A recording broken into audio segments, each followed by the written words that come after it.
Good evening, ladies and gentlemen. Welcome to Triple N Talk Show. I'm Dr. Nik Nikam. We are delighted you could join us, and we have a very hot topic this evening. We're going to be talking about the presidential elections and how it makes a difference for town folks like us. You know, we are not experts, but we know everything that makes a difference in our life is the most important thing for us. So we're going to get our personal opinions here, and before we go any further, we would like you to download our app, which is NNN Media for Android and Apple devices, where you can follow us around the clock. And all these programs are live video streamed to YouTube and also Google Plus. And while talking about YouTube, please do visit our YouTube channel, which is Nik Nikam, that is Nikam. And we have more than 800 videos, more than 800 subscribers, and close to 650,000 views on our YouTube.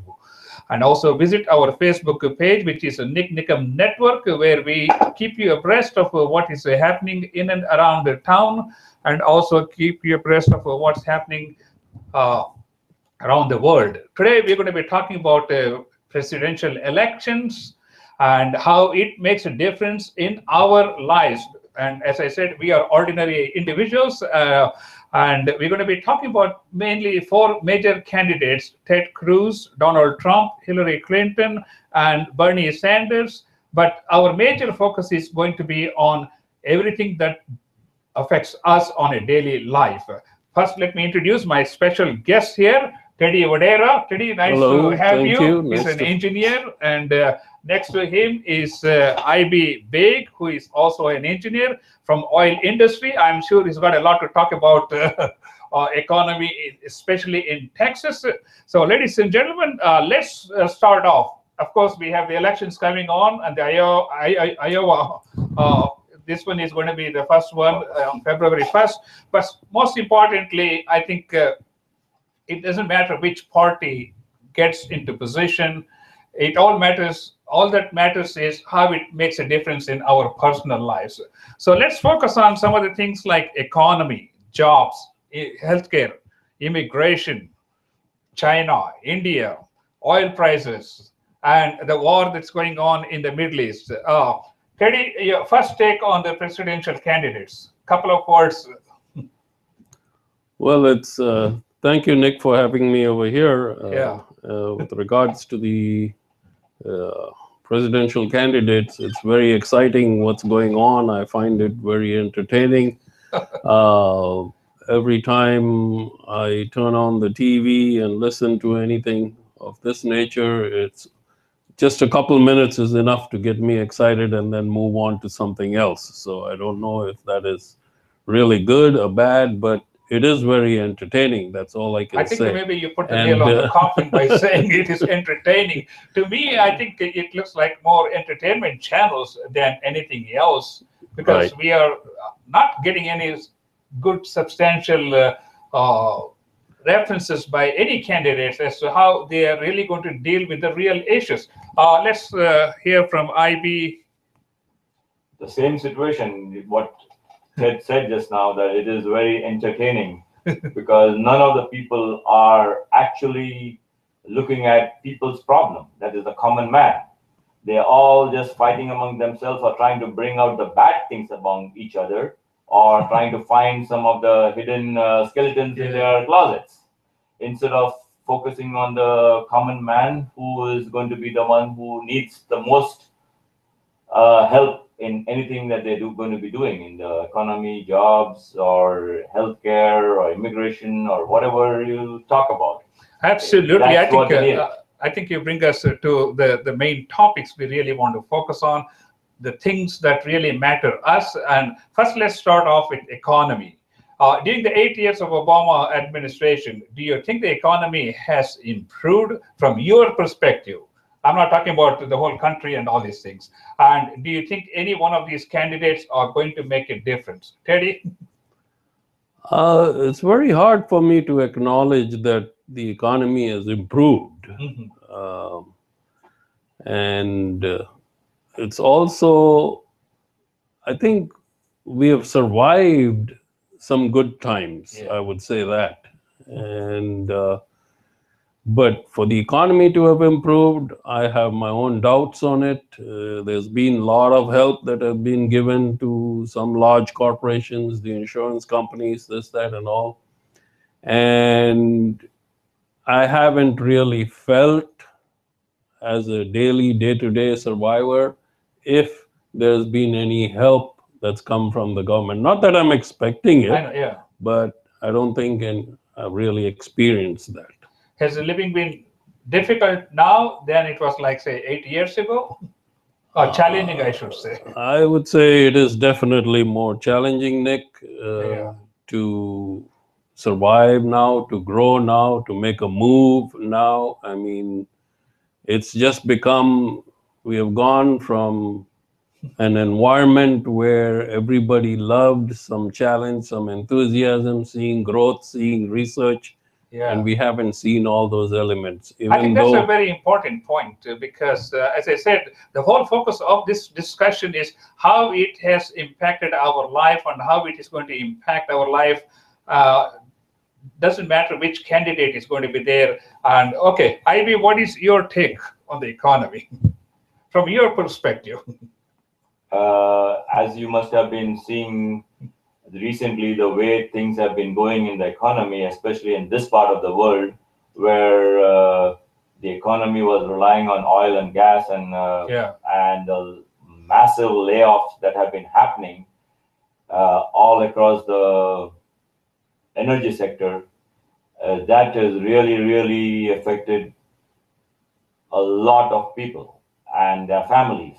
And it's not a short-term effect. It's going to be a long-term effect, which it will be very, very difficult for people to come out of it. You do not know how long it will take, and the way things are going, do not see a light at the end of the tunnel as well. That's true. I mean, you have been in the oil field, and also I think you bring up some very valid points.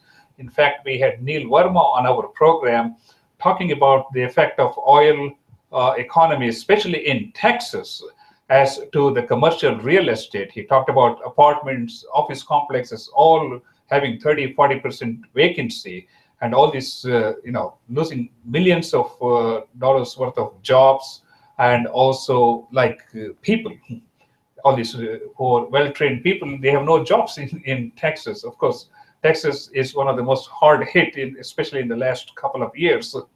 So do you see, being exposed to the oil field, do you see a light at the end of the tunnel?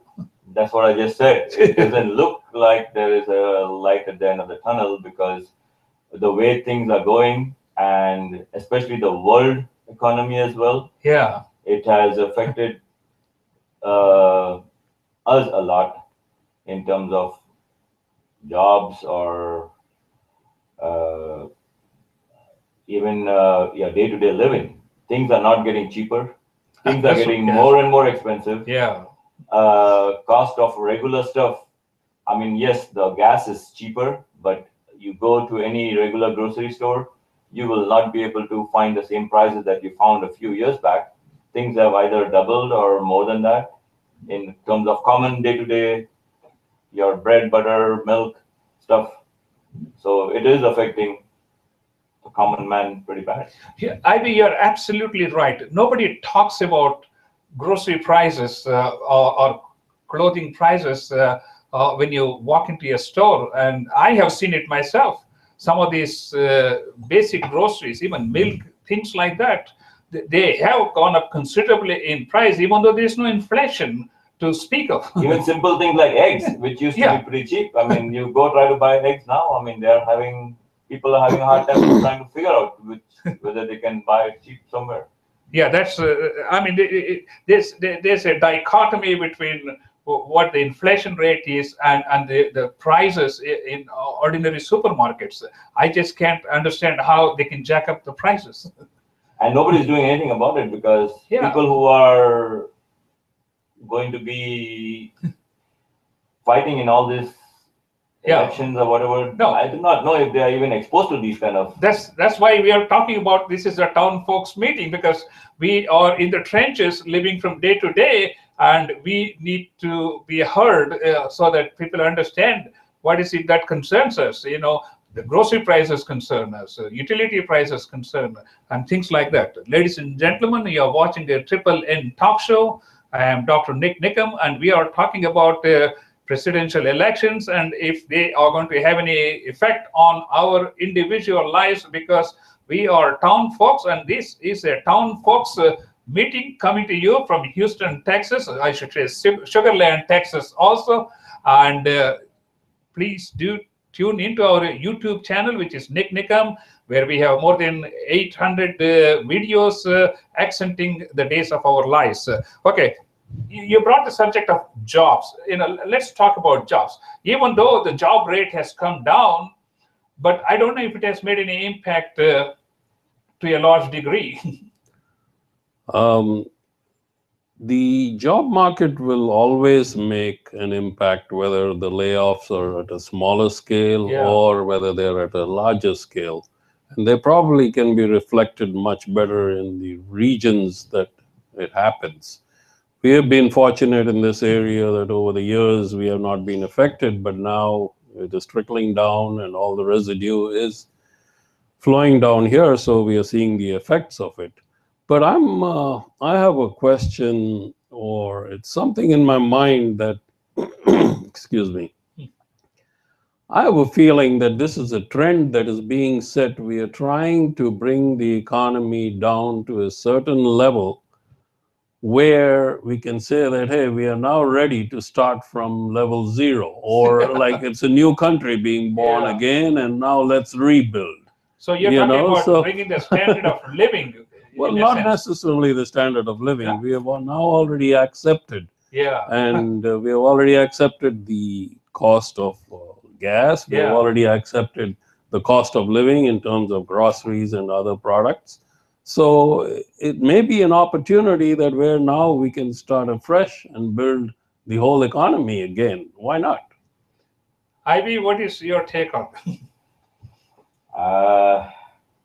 From what Terry is saying, I do not know how it will happen. How it will happen, or if anybody can do anything about it. Or they are going to continue with what we have and keep on fighting amongst themselves, and instead of making a progress, we might be going backwards. Okay, Donald Trump talks about bringing all the jobs back home from India, China, and all these countries. Is that a reality? Well, it will happen to a very large extent, and it is necessary. If we are got to bring manufacturing back, we are going to need blue-collar workers. Nowadays, we do not have any strength when it comes to blue-collar workers. So we are going to have to train people, orient them and show them that, hey, that's why maybe the minimum wage has been increased. So there is, some credibility towards that. But it simultaneously increases the cost of manufacturing, or for the business to survive. So, but it is relative, but it is important, and it will happen. It has to happen. Ivy, what's your take on? If that happens, that will be really good. But is that a reality? And will there be any help in trying to get that route? We'll have to see. I think it's going to be a major challenge, especially in this country, where for decades we have been used to borrowing money from other countries and getting all the products, cheap products, what I would say disposable products. And we have been so addicted to all these disposable products. And what's left at the end of this equation is a lot of loan to China and other countries, because we used and thrown all these disposable products. So, I mean, we would like to see manufacturing, but where are you going to invest money in manufacturing? We already have automobile industries, but we are not investing in any other kind of manufacturing for that matter. Well, technology is a very vast area. There's a lot of smart technology that's coming out. The conventional cars and all are going to be removed. The conventional way of transportation is going to be a challenge. It's a new challenge, and that's going to require new infrastructure. It's going to require new signaling effects. It's going to require, new driving conditions. So with all this, and now don't forget, even the environment the weather has been changing in different areas. So the study of that and the outcome that, okay, how to handle this is all where an investment is going to be taking place and is taking place. But the other interesting thing is that solar technology is a very viable, excellent technology. In Germany, I heard like 30% of the electricity is produced by solar technology. And there's a lot of, I would say, roadblocks to all this new technology in this country. There might be roadblocks, there might not be, because there are a lot of parts of the country where they are trying out these new technologies, new windmills and stuff, which is a good thing, and there is a lot to be done. Things have been done, and it is not like Rome was not built in a day, so so it will take its time and efforts. So among these four candidates, Ted Cruz, Donald Trump, Hillary Clinton, and Bernie Sanders, who do you think has the best chance of improving the job market and bringing back manufacturing in this country? I mean, people say, but doesn't necessarily mean it's going to translate into action. Yeah, well, that's true. I don't think either one of them is going to help or focus in that. It's going to be the lobbying of the large corporations or that corporation which wants to get more revenue generation in there, that how they lobby, and it'll be the outcome of their lobbying. But with regards to being receptive to such manufacturing or technologies or companies or lobbyists, a business mind, I think a business mind is required. And now who fits the bill over there more appropriately. So it will help. A business mind will help. So that's the way I see it. Any thoughts, Ivy? I would differ a little bit, because business is a business. Business usually makes money, but where running a country comes, you need a little bit different approach to running a country, especially as big and as powerful as United States of America, because we have been the leaders, we have come through a lot, and the previous presidents who have run this country have had a lot to give, which has got us where we are today. And it has been a struggle, and everybody's contributions are what have got us to this stage. And you will need a lot more than just a business person than running a country. Absolutely right. From my point of view, I think the business acumen will certainly come a long way in trying to streamline these things. But in order to be a world leader, you need a lot more than just business knowledge or an MBA degree. I mean, it's good if you have an MBA degree, it helps. But running a country and interacting with the world leaders and the world global economy, I think it takes a lot more effort and knowledge to be able to successfully navigate through these challenging times.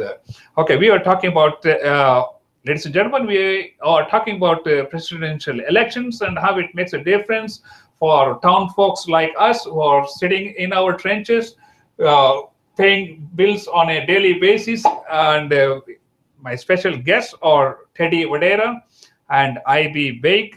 Okay, let's talk about healthcare. United States spends 20% of its GDP or more on healthcare, which is the largest expenditure for healthcare in any part of the world. And yet we do not have a comprehensive nationwide healthcare system. And of course, Obama introduced what's the so-called Affordable Care Act, which is now termed Obamacare. About which, as being a doctor, I have my own reservations, and I'll explain after these gentlemen express their views. tell us, how has healthcare affected you, and if any one of these people are going to make a difference in your healthcare cost? Well, as far as the healthcare costs go and the availability of healthcare, the availability is now there. Yeah. It's easier to get healthcare. But I think on the other end, the services and the quality of services are not as remarkable or not even on par to what it used to be. The choices are not there, so that itself brings down the effort that I would take in going to see a physician or anything.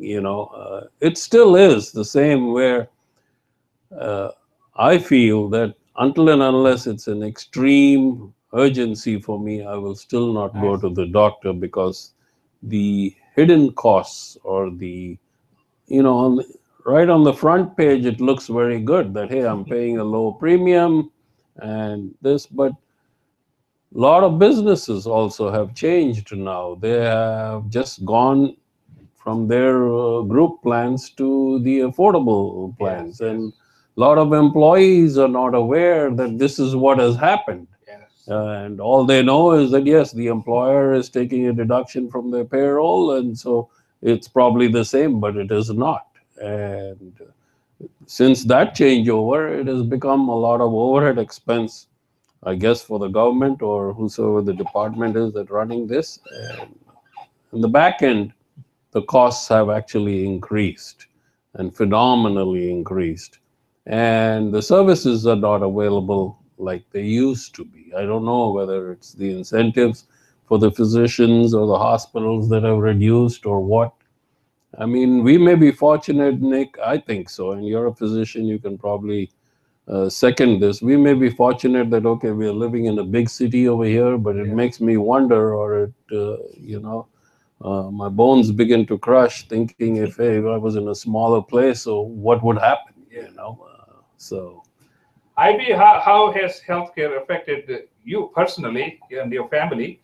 And if any one of these people are going to make a difference? They talk a lot about changing the whole healthcare system if the Republicans, particularly if they come into power. I do not know how they will be able to help out or do anything, any major changes, because right now the way the healthcare is, especially for people who have jobs, some employers can take care of it, some do not. Depends on the size of the employer and the situation of the employees. But people who have lost their jobs, that is a very big question mark, because what we have currently is something called COBRA. Yeah. And if you have to keep your coverage or your family's coverage for the same level, it is frightfully expensive and not affordable by a person who has lost his job because he has got no income coming in. So, and if you try to shop for the similar care in the Affordable Act, you have similar situation, and it is so confusing. And the hidden costs, like what just Teddy mentioned, I mean, there are a lot of hidden costs which, especially deductibles and stuff. Yeah. If you choose a certain plan where you might have upfront low cost, but your deductibles can be sometimes as tremendous as 15,000 and 17,000. I do not know who can afford that kind of deductibles. And I do not know how this is affecting the current doctors and physicians. You are a physician, you might be able to put in some light on this, which might make us understand a little bit. Now, you see, that's why I call this a town folks meeting, because you're bringing out very valid points as a consumer of healthcare, because these are the very things that bother us. Me, as a doctor, also, I am a consumer of healthcare in addition to a provider of healthcare. From my perspective, I think one thing that Obamacare has done is it has eliminated the pre-existing condition. Yes. But as far as the so-called the government insurance or the healthcare.gov, where you go and buy your insurance, I think to me that is a total disaster. And let me explain to you why. First of all, as you said, the premiums look cheaper. Appearances could be very deceptive because when you look at it, you no longer have what was called the preferred provider plans, where you would be covered with very minimal deductibles and you had a lot of ancillary services and all this. But these insurances just provide you with basic services, and the most disturbing thing is they have anywhere from $3,000 to $6,000 deductible. Most of these, they don't have anything less. And even politicians have argued on this particular point. So basically, the insurance companies are taking the general public for a ride by the premiums are maybe 20% cheaper than a regular PPO insurance. But in return, you have to cough up $5,000 to $6,000 deductible. So in essence, the first 10,000 or more of your healthcare costs have to come from your pocket before the insurance company will even say hello. So in a sense, for the first $10,000, you have nil insurance. I mean, to me, that is the most disturbing thing. And I don't think anybody has really addressed this healthcare issue from a consumer point of view. Correct. You know, there's one more thing, Nick. Maybe I'm wrong in this, but no, you're always right, because you're the consumer. You're the town folk. Thank you. You mentioned that the pre-existing conditions clause has been removed. Yeah. Yes, the clause has been removed, but to get the coverage, the way the coverages are structured, they clearly mention that if you have had so and so, we do not cover. Not all insurances cover all conditions. So that makes it difficult, you know. So in your selection process, yeah, it's an eyewash. It's an eyewash. Condition, you can it's an still eyewash. get insurance, but your premium may be higher. So what is I mean, when I was shopping for insurance and I saw that it clearly mentions that hey, we do not cover, you know, we do not cover any diabetics. We do not cover this. So there's only a few insurance companies out there that will do those coverages. And by the time you get those that you want, the cost is way up. So, you know, absolutely, it's an eyewash. But hey, what are you going to do? And now that they've imposed, they've made it the law, you just get it. You just get it. You live by it. But I mean, even the preventive, there are a few preventive measures that they've introduced. So you can get your tests done, this, that, and all. But that is also very, very limited. The physicians very clearly say that, hey, you have to have a reason to do these tests. You just cannot go and do all the tests all the way to satisfy yourself. You brought up the physicians in the argument. Let me say a few more points about the physicians, because a lot of physicians no longer are not even taking these Obamacare insurance patients because of all the things that I already mentioned. And even some of the major hospitals in Houston are not taking some of these Obamacare insurances. So it is not like this insurance is, you can see any doctor, you can keep your insurance, you can see go to any hospital, and all these things that were said by Mr. President Obama, they no longer hold true. I mean, when you get down to the trenches, like when you want to go and see a doctor, they say, no, he's not in the network. That means we can't see him. That's true. I had patients who had been coming to me for 20 years. Now they can no longer see me because I am not in this one particular group. And the service also, whether it's the insurance company or whether it's calling any office, the service, it's all, there's no more human. There's no more human. So that's you know, it makes it difficult. It takes us 2 to 3 hours to get an authorization for like a stress test. I mean, this is a total waste of human resources in this country. Somebody needs to wake up. I am all ready for a one-payer insurance, because the amount of time we spend on just doing these things that are unnecessary. Then I'm talking to a person in China or Philippines or India who have absolutely no idea about, you know, why this patient needs a particular test. Well, that's a call center that you reach. Yes. When you call and goes to Yeah. China. Well, I can spend the next 8 years talking about healthcare. Let's talk about immigration. Of course, we are in Texas, and immigration is very close to home. I should say next door. It's not even close. And of course, Donald Trump says he's going to build a wall and he's going to deport all 11 million immigrants, illegal immigrants, I should say, not all immigrants. So what's your take? Because since we are in Texas, we always talk about immigration. Well, since he said it so easily, I have a feeling he's just going to move them from.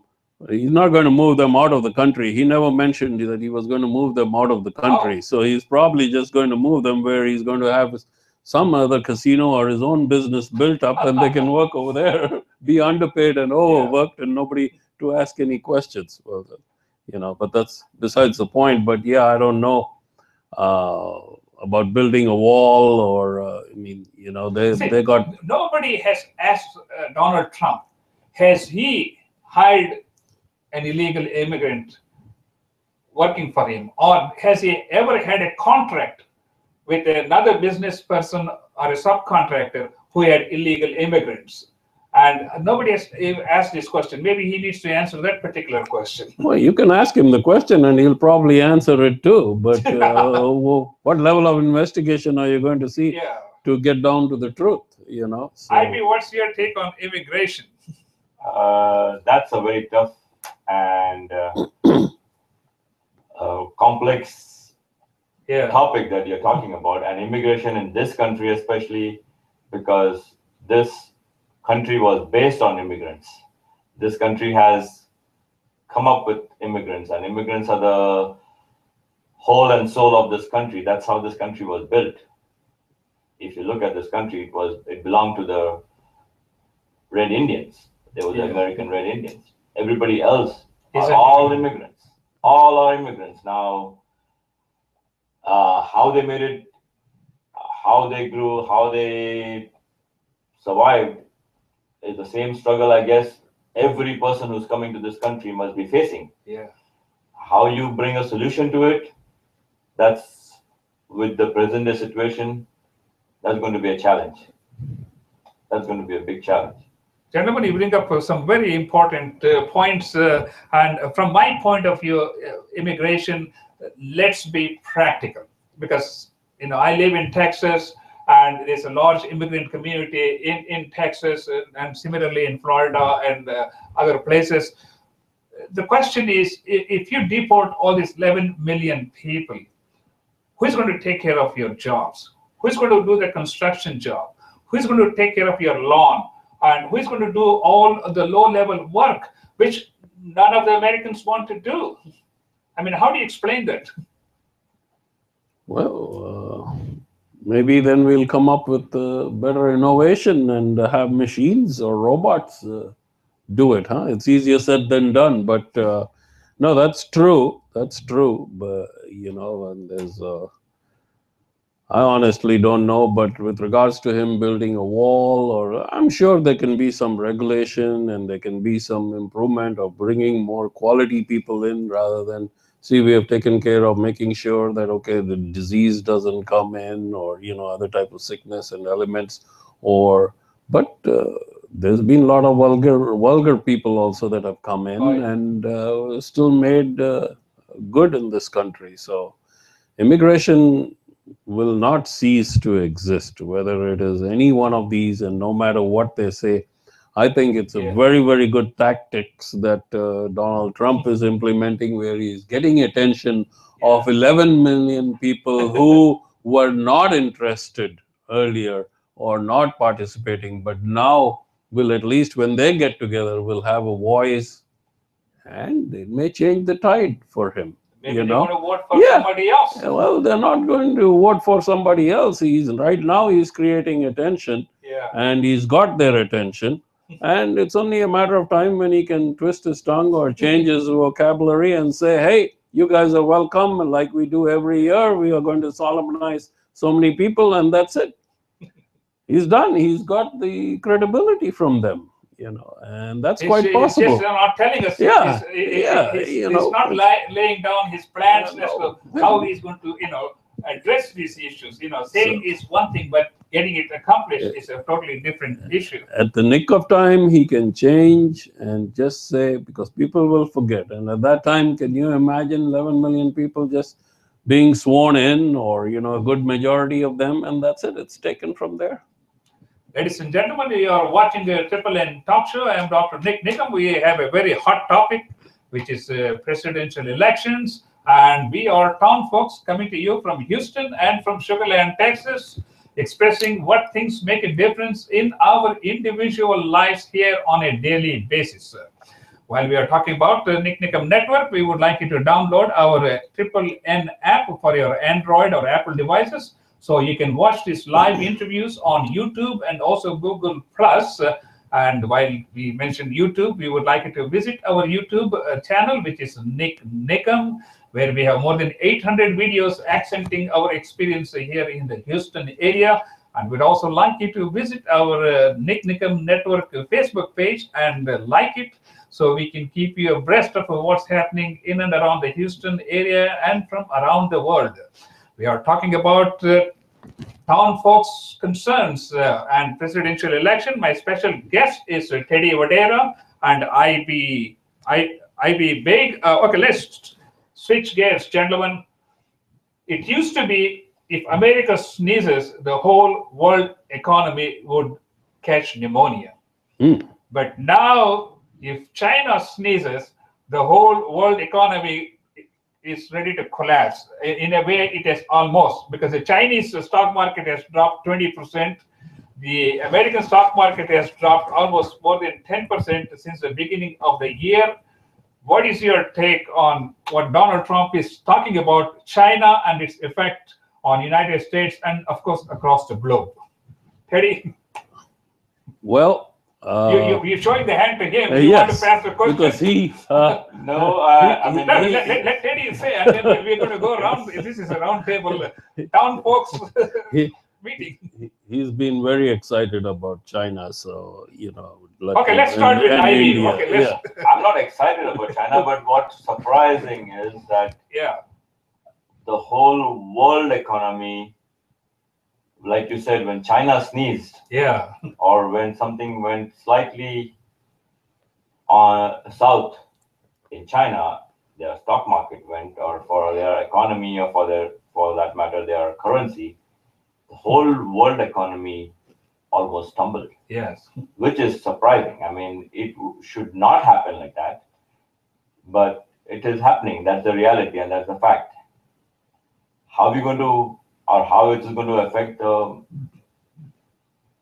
whole world, we've got to still see, because still things are dynamic. Things are still moving, especially with China and the oil prices, which are making things pretty lively in the Wall Street. Teddy, your take. Well, it may be true that, the Chinese sneeze, but I don't think we got pneumonia. I don't think we got pneumonia. I think all that has happened or is happening is that it's a wake-up call for us. It's a wake-up call for America, and that's all it is. The oil is what dictates our economy much more than anything else. It was our strength that we were sharing and giving them, let them manufacture and let them grow. Yes, they are like, you raise kids and now your kid makes more than you make, or your kid knows more than you do. So what? Do you still stop being the parent? No. I mean, you still can exercise and you still can change and grow and be even better than the kid, because you have all the wisdom, all the experience. That's the way I see it. This is a country. There is a lot more we can do with innovation. I mean, with research, okay? And even with manufacturing, all that simple manufacturing, the way we have moved over the years, we have moved first from Taiwan, from Japan, we have moved then to China. we are very susceptible, and we are very even acceptable to now move. We can move it to Vietnam. We can move it to, you know, you name it, Thailand or Philippines or wherever it is. But we have realized that over these years, what it is doing is that they come back and bite us. So, okay, we will do it ourselves. That's no problem. But I still think that, hey, what we consume, the consumption, as long as our consumption is there, the market will be there. We will grow. We will make a good out of the trend. Teddy, you make it really sound sweet and Yes. very palatable. You think I can run for president now? I have a different opinion, and let me explain the things I see it. First of all, the China's manufacturing has gone down for the last 6 quarters. So it is not yesterday's phenomenon. It is not like 2 quarters ago. Consistently, the Chinese manufacturing has gone down for a year and a half. So this is no joke. Number 2, India imported $40 billion worth of more products than it exported to China. This is insane. India is supposed to be number 2 in terms of economy outside of the United States. And India is supposed to be producing jobs and exporting things all over the world. On the contrary, we bought $40 billion worth of more stuff from China. And this, as you said, should be a very, very strong wake-up call. Hold on. Oh, this headphone is... Okay, this has to be a strong wake-up call, not only for China, but for the entire world. And let me explain why. Because you cannot depend on one country to manufacture all these things, and for you to be buying all this stuff, a lot of them which are not long-lasting. They are not like furnitures. They are not like TVs or something which you keep for like 8 to 10 years. And a lot of them are disposable products. So the whole world has to wake up and come to a reality that you can't live in this artificial disposable society, because the resources are limited, and as we use more and more of those, eventually we're going to run out of that. Then at the end, we are left with all these trillions of dollars of loan to China, and all that money we borrowed to buy these things, they are no longer there. So I think some of the things that Donald Trump is making, some of the points Donald Trump making is a wake-up call for everybody. You know, whether he's going to be the president or not, I think it is very important for us to understand, you know, are we going to be dependent on China forever for manufacturing and for ordinary stuff that we use on a daily basis? You know, why is it that we cannot manufacture these things? Why is it India cannot manufacture these things? So, what do you say? Since you brought up India, see, India has survived for so many years without having to do this. And without, they used to have restrictions on bringing in outside or importing stuff. And that is why India had grown. Whatever India is in the eyes of the world, I mean, there is a reality. There is a lot of poverty as well. But the reason for India to be so strong and being so well placed as well as their money and cash flow and the economy is concerned was because of what they had done in the past. But they were not into debt. They were not getting anything as far as importing stuff, especially the cheap stuff from China, was not there in India's history.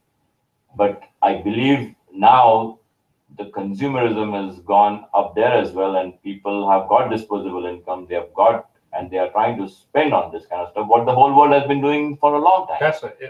The stuff that they are getting now from China, all the European countries, you take America for that matter, all the stores are filled with stuff which is made in China. Yes. So India is following the same pattern.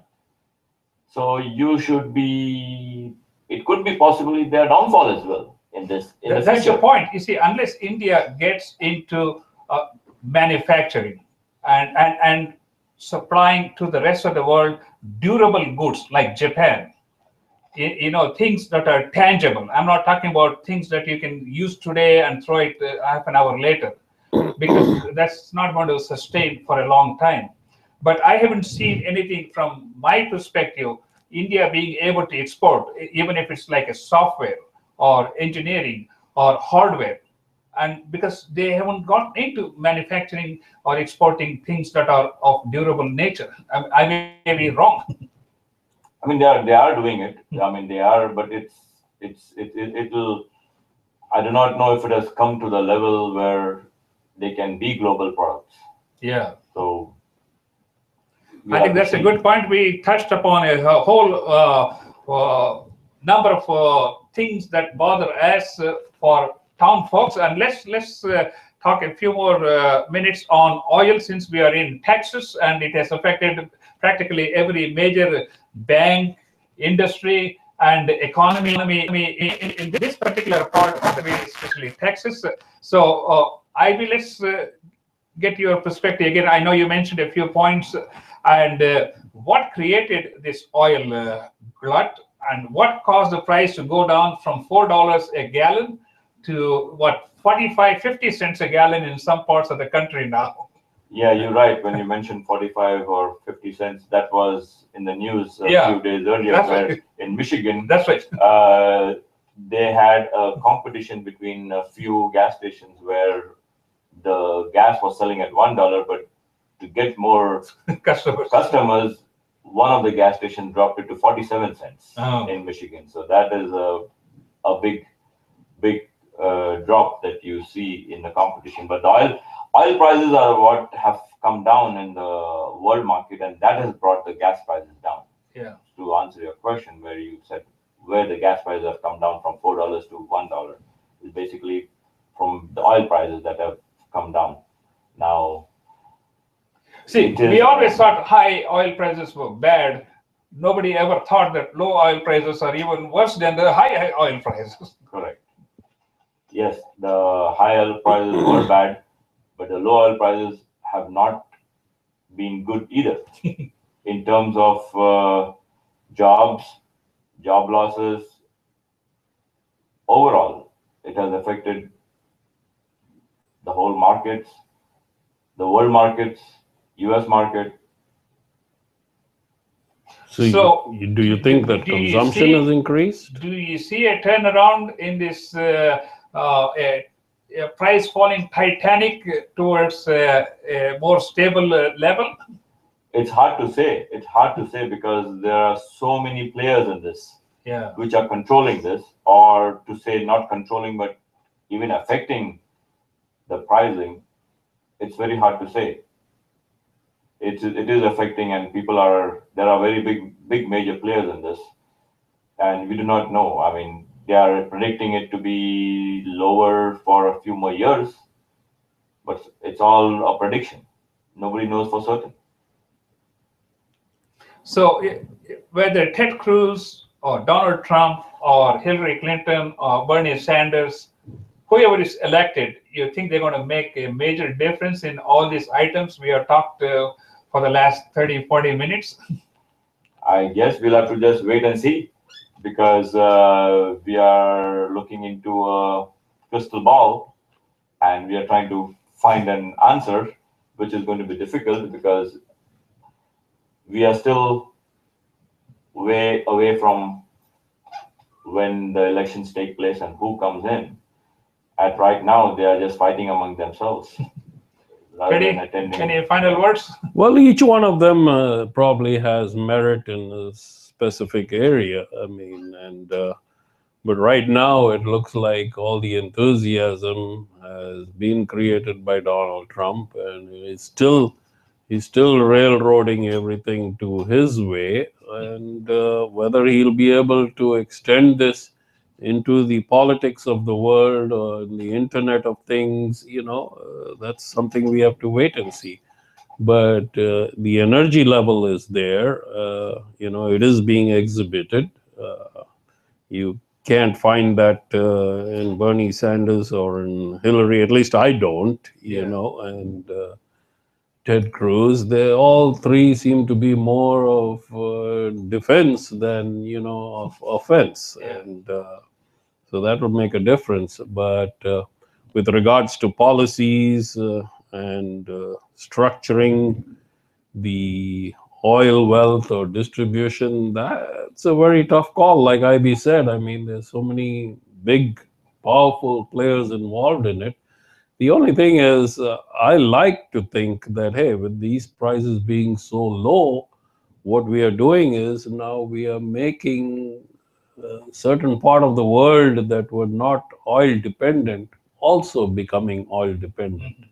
So why not, in the long run, that become our advantage? If you have more people who become oil dependent, so now they will need the infrastructure, they will need the resources to have all this supply and demand. So that will boost the economy, but it's a very, very slow process. I mean, it took so many years to build America, so many years to build this. So that's what we'll see.